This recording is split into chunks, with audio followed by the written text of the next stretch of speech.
नमस्कार मित्रांनो, आज 28 जानेवारी 2026 महाराष्ट्राला नव्हे तर पूर्ण भारत देशाला हादरवून टाकणारी एक सर्वाधिक मोठी घटना आजच्या स्थितीला इथे समोर आली आहे। अजित पवार यांचा अखेर फायनली मृत्यू झाल्याची घटना या सकाळी ठीक 9 वाजेच्या सुमारास संपूर्ण काही समोर आली।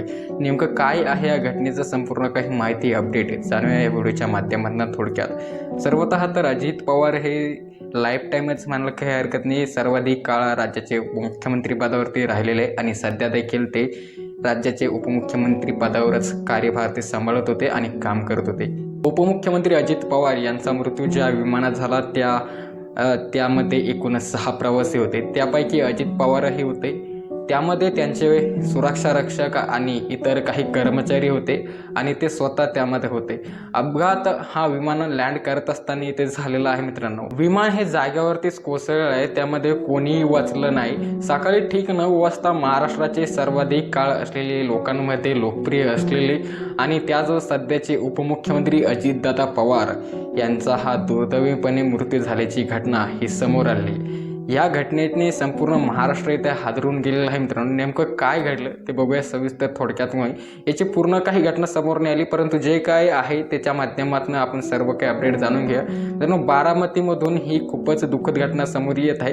राज्यात आता लवकरच जिल्हा परिषदेच्या निवडणुका होणार होत्या, याच्याच अनुषंगाने याच्याच सर्व काही प्रचारार्थ अजित पवार हे त्यांच्या विमानाच्या माध्यमातून त्यांच्या साथीदारांसोबत झेडपीच्या प्रचारासाठी अर्थात जिल्हा परिषदेच्या प्रचारासाठी बारामती तालुक्यात जात असताना बारामतीच्या एका सेंट्रल पॉईंट विमानाचा अपघात इथे झालाय। ते सेंट्रल पॉईंट मित्रांनो बारामतीपाशी असलेला एअरपोर्ट आणि ते एअरपोर्टच्या काही अंतरावरच हे विमान लँड करत असताना अगदी खाली उतरत असताना हा सर्व काही अपघात झाल्याची माहिती समोर आली। हालांकी अजित पवार हे दिल्लीहून त्यांच्या विमानाच्या माध्यमातून त्यांच्या 6 सोबत जे त्यांचे साथीदार होते, त्यांचे सुरक्षा कर्मचारी, सुरक्षा रक्षक यांच्यासोबत चालले होते।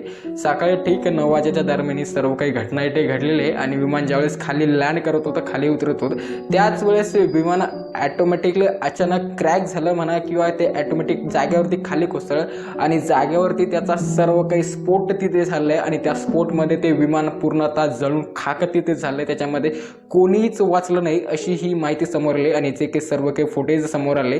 हालांकी त्यांची डेड बॉडीज एका बारामतीमधील एका हॉस्पिटलमध्ये आता सध्या आहे, परंतु ते ओळखू देखील येत नाही अशी सध्याच्या स्थितीला त्यांची सिच्युएशन तिथे झाली आणि अखेर फायनली त्यांचा मृत्यू तिथे झालेला आहे मित्रांनो। त्यावेळेस हे सर्व काही अपडेट त्यांचे घरातील मेंबर्सांना कळाले। योगेंद्र पवार त्यांच्या घरातील मेंबर्सला कळले, ते ढासाढासा तिथे रडू लागले।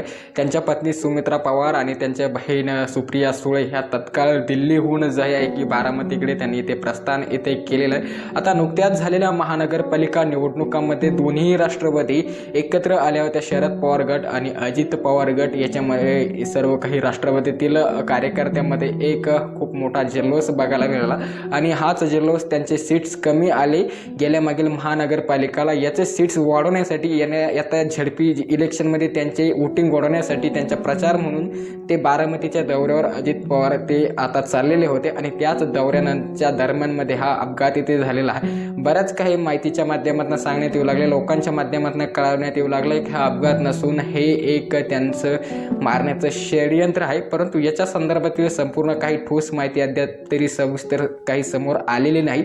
ज्यावेळेस आली त्यावेळेस आपल्यासोबत नक्की शेअर करण्याचं काम करू, परंतु एक माहिती नक्की तिथे शेअर समोर आलेली आहे मित्रांनो। ते थोडक्यात मीडिया रिपोर्टच्या माध्यमातून एक प्रश्न इथे उपस्थित करण्यात येऊ लागलाय की जे विमान सुरळीतपणे लँड होणार होतं ते विमान अचानकपणे कसं काय हवेमध्ये बंद पडलं आणि हवेमध्ये बंद पडल्याच्या नंतर खाली पडल्याच्या नंतर त्याचा एवढा मोठा स्फोट कसा होऊ शकतो, असे बरेच काही प्रश्न आता सोशल मीडियावरती उपस्थित करण्यात येऊ लागले। त्यांच्या कार्यकर्त्यांच्या माध्यमातून घोषणाबाजी देखील जारी करण्यात आलेली आहे मित्रांनो। एकंदरीत त्या हॉस्पिटल समोर त्यांचे चाहते, त्यांचे स्थानिक कार्यकर्ते खूप हजारोंच्या संख्येने आता एकत्रित तिथे झाले।